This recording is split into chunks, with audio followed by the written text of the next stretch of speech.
Police, un groupe atypique de nouveau dans la génération punk.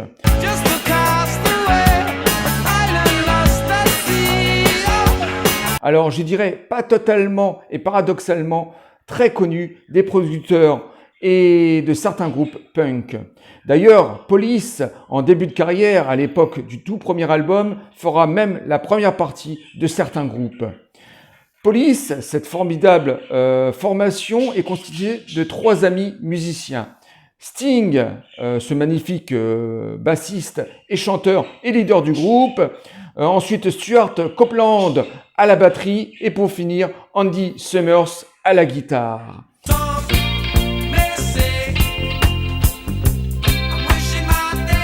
Et l'histoire de Police est toute simple, étant donné que Sting venait d'un groupe de rock plutôt rockabilly, blues rock.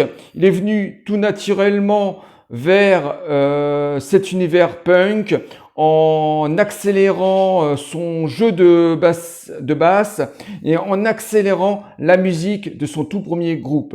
D'ailleurs, beaucoup de producteurs se sont intéressés à lui. Il s'est fait même connaître de certains grands groupes. D'ailleurs, les Clash, où il les a invités plus d'une fois dans sa carrière solo. Et voilà, c'était déjà une facilité pour le groupe pour la sortie de leur tout premier album.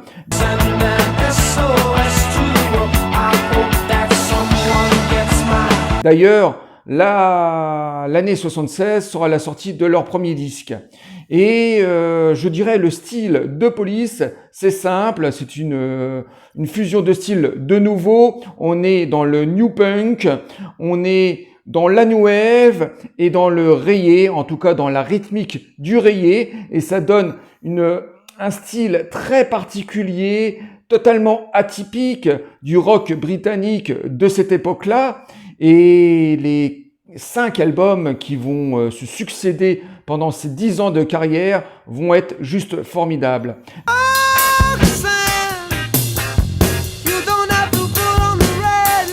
D'ailleurs, les 4 premiers albums sont dans le même sillon.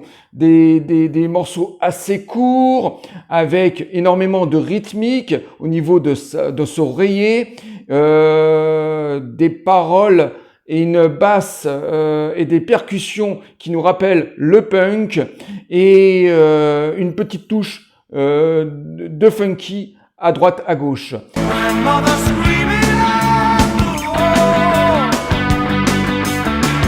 Mais je dirais que surtout la nouveauté va arriver avec le 5e et dernier album qui va sortir en 85, un concept album beaucoup plus dominé par les instruments électroniques et la new wave, et les chansons sont un peu plus sombres. Ça parle d'évolution de la société. C'est un album extrêmement réjouissant. C'est peut-être l'album de Police que je préfère. Et au sein de ce 5e album, on sent déjà l'orientation solo de Sting.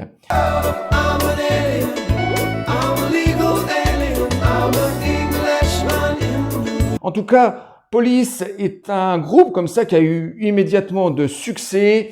Même au début de carrière de Sting n'a pas eu de difficulté à se faire connaître, et ils vont parcourir ces 10 ans de carrière avec maestria. Bien sûr, à partir de 88, Sting va se diriger vers une carrière solo beaucoup plus dense. D'ailleurs, il se sentait à l'étroit au sein de la formation, même s'il avait apporté sur le 5e album beaucoup d'originalité avec un changement radical au niveau de la new wave. Mais dans sa carrière solo, Sting voulait se rapprocher du rock américain, de la folk, de la symphonie. Il a fait de très grands duos avec des artistes de tous bords. Il a chanté avec des rappeurs, avec des bluesman, avec des gens de la variété, aussi bien américaine que française. Assez récemment, il a fait un duo avec Mylène Farmer. Et le moteur s'allume enfin, nos vies sont là. Donc, Sting, dans sa carrière solo, ben voilà, il voulait pas forcément s'enfermer dans un style musical. Il voulait toujours aller de l'avant et proposer quelque chose de nouveau à sa musique. En tout cas, Police est un groupe totalement atypique, pareil que Dire Straits, à mettre au panthéon du rock'n'roll.